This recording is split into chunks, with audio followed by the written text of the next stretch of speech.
It's a day of solemn ceremony in the heart of the Vatican, the inauguration of Pope Leo XIV, the 267th Bishop of Rome.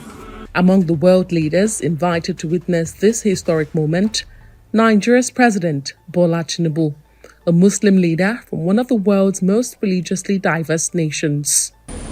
The president touched down in Rome Saturday and was welcomed by Vatican officials and Nigerian diplomats. Hours later, he was hosted to a private dinner by the Vatican.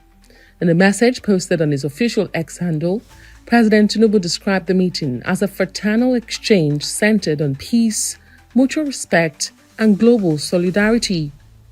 This visit follows a personal invitation from the new Pope, who once worked in the Apostolic Nunciature in Lagos during the 1980s and says the country holds a special place in his heart.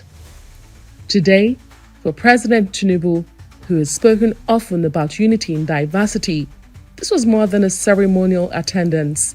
It was a gesture of Nigeria's religious diplomacy on the global stage. A warm handshake between the Nigerian leader and the new pontiff, a moment of symbolic interfaith connections. It's consistent in the true sense of unity in diversity.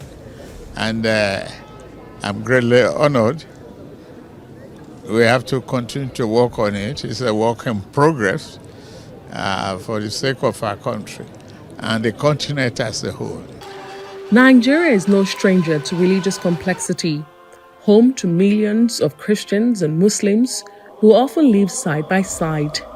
Tinubu's presence at the Vatican underlines the country's delicate religious balance and the role leaders play in bridging divides. It's very, very symbolic and indicative of the great solidarity that he continues to show, not just to the Muslim community, but to the entire Christian community. He has shown that this solidarity with the millions of people who are of the Catholic faith in Nigeria by attending this Mass, being himself a Muslim.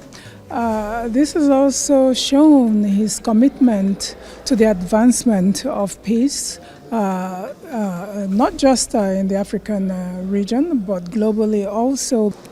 He's a man who's tolerant of all religions and who believes in interfaith harmony, and who has even demonstrated it by the kind of appointments he made.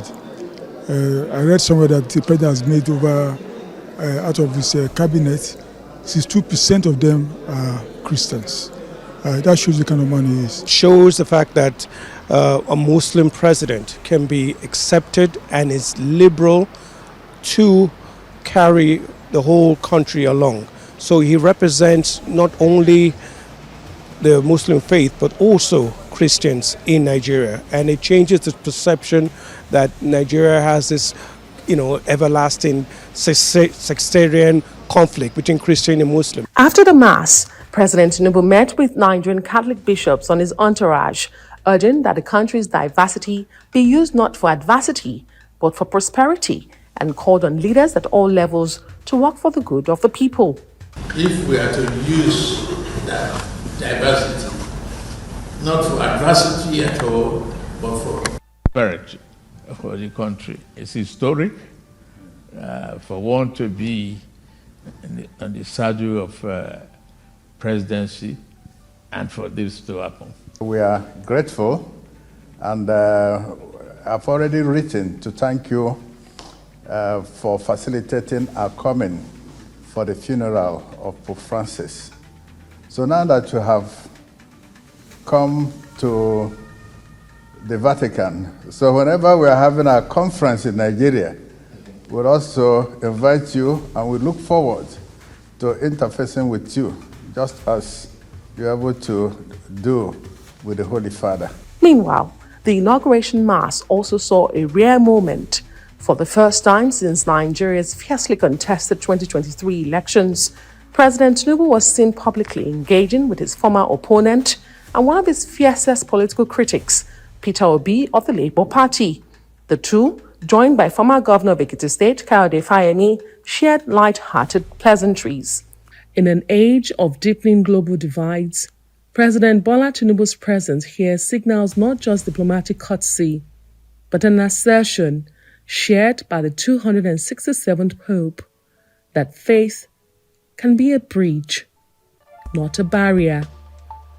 Adesoa.